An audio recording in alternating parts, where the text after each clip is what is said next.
Hey guys, welcome to Microsoft Flight Simulator, the 2020 release that came out today. So let's just first have a look at the settings. It recommended for my system. It recommended to have high-end based on my system capability.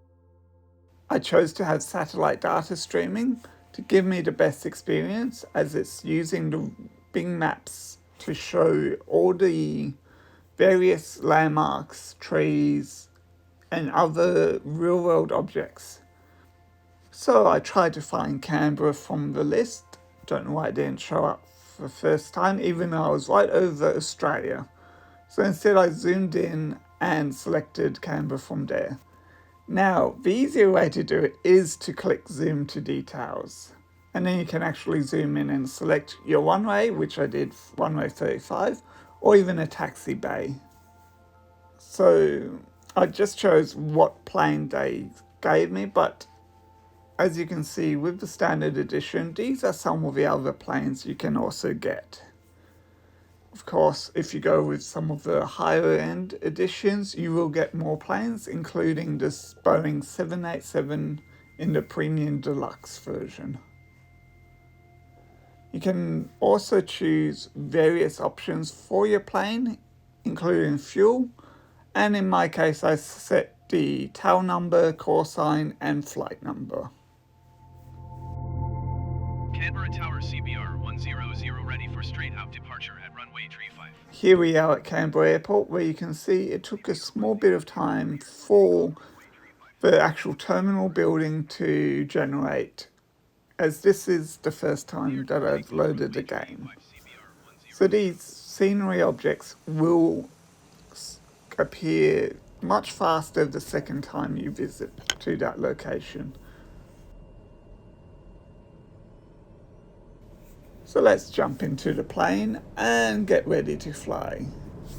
Now again, as this is the first time that I've played the game, the various settings, especially being used to the joystick buttons that they automatically assigned, took a bit of getting used to. So there are a few times where I may be rolling a bit too much, or I have a few issues with the view camera showing.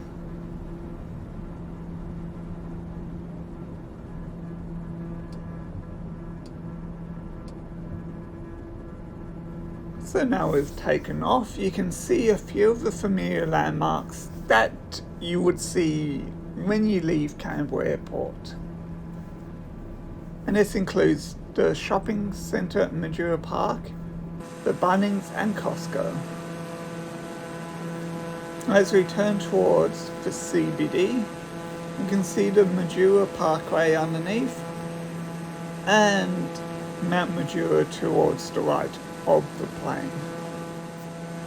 CBR 100, you are leaving my airspace, frequency change approved. As we get closer to the city, you can see the various landmarks and the Canberra city coming into view. CBR 100, did you copy? So the ATC is slightly annoying in the game, especially if you don't acknowledge it. Canberra Tower CBR 100, frequency change. Before I had to go any further, to make sure that I wouldn't get them repeating over and over again, I had to acknowledge the frequency change.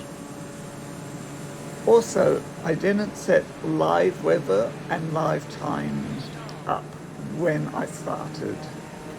So now that I've recovered from that very almost crashing into Parliament House, let's just set to live weather and live time, so I was matching the conditions that I had at 7:40 in the morning. Now, because I did change to live weather, I did have to change my altimeter to match the current weather conditions so that the plane could tell me the correct altitude. Not that I actually paid attention to the altitude most of the time of flying. As we head towards Roden, you can see some of the suburbs, including Curtin and Deakin.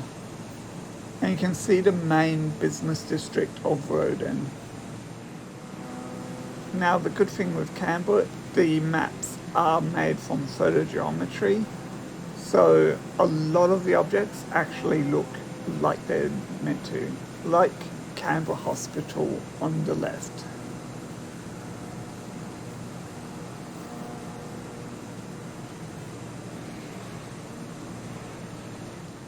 As we make our way back to the airport, near the Canberra Solar Farm in Hume, it's quite incredible to see the different landscapes. There are a few points where the trees may be a bit high, but to the most part, this looks pretty realistic. Now, one thing I'm pretty sure you're not meant to do is fly a plane too close to the Canberra jail. But again, it shows how realistic it is. And this is actually a path that the jets will take, although at a slightly higher height to what I'm doing at the moment.